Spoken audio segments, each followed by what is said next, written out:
£100 million of taxpayers' money to be spent on aid, or vaccines specifically. The Prime Minister said that although just about every other area of spending is being cut, it was morally right to spend more on international development. The International Development Secretary, Andrew Mitchell, is here. But first, a few facts and figures about the UK aid budget. The British overseas aid budget is currently £8.1 billion, rising to £11.4 billion in 2014.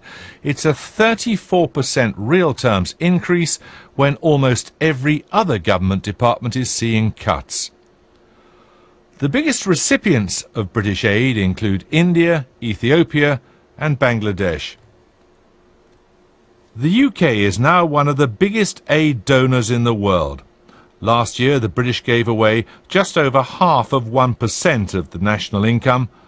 That is a higher proportion than Germany, twice as high as in Japan, and 5 times as much as Italy. Well, the International Development Secretary is, as I mentioned, here now. David Cameron said today that it was right to increase your budget, the international development budget, at the time that other budgets were being cut. It was morally the right thing to do. Why? I think there are two key arguments. I think it's morally the right thing to do. We live in a world where there are these extraordinary discrepancies of opportunity, and our generations have a chance really to do something about it. And the pledging conference today, I think, is a very good example of that. But it's not just that it's morally right, it's also very much in our national interest. But this is £300 or more from every household in the country at a time when the services they need are being cut and when they themselves are finding life very often very tough.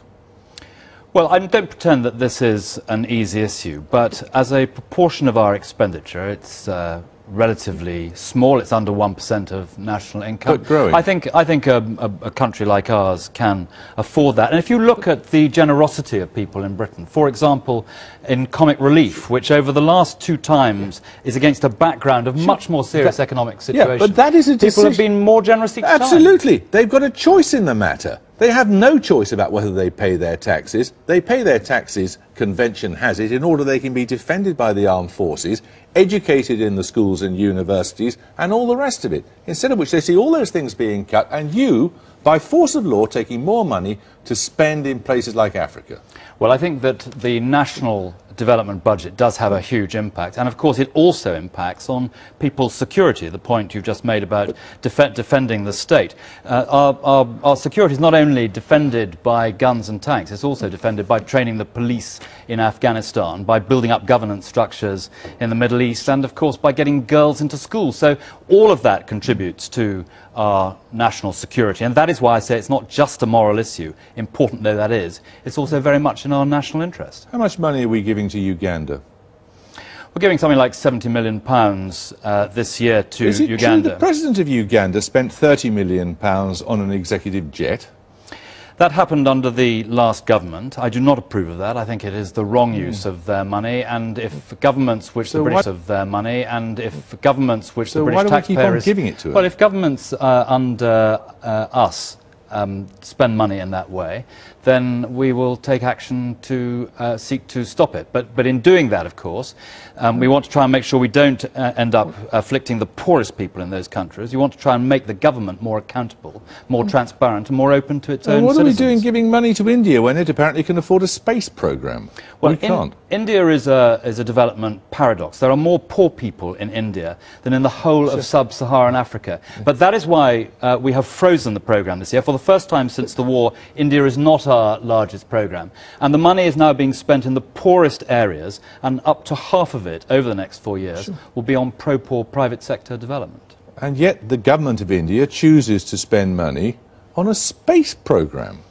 Well, the British development efforts in India, which is a tiny proportion of what the Indians themselves, I mean under 1%, what they themselves spend on education and healthcare, has a colossal effect on and benefit for India. And as part of Britain's programme and its partnership with India, which was greatly rejuvenated by the Prime Minister last year, the development programme plays a small but important part. We actually give them less than they give to other countries in assistance of one kind or another. Isn't that correct? That's not really true, because the Indian, what you would refer to as the Indian aid program, is not the same as what we would call an aid program. It's more a credit system for business. You're so you splitting hairs. can't. No, I think you can't compare the two. They're not the same. Isn't the real problem here that people like you belong to a generation that looks back on Live Aid as being a marvellous thing, that looks back on the Gleneagles Conference as being a marvellous thing, and you're simply out of step with public opinion? That might have been the case 5, 10, 20 years ago. It's not any longer.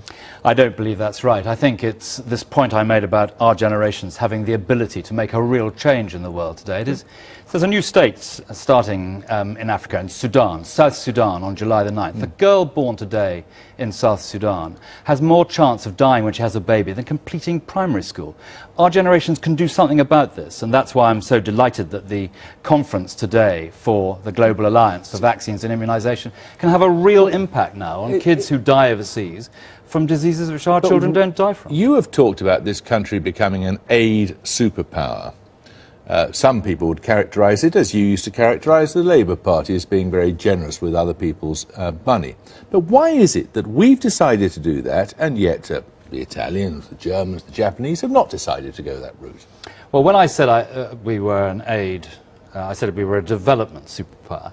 What I meant was, in just the same way that America is a military superpower, so because of the brilliant leadership of Britain around the world on development, we have a huge impact on tackling these dreadful diseases and dreadful difficulties, saving lives, which we've been talking about. And I think it's part of the British DNA to be generous to those who are much less fortunate than we are. The extraordinary discrepancies of wealth which we discussed earlier, and opportunity, we can do something about that, and we will.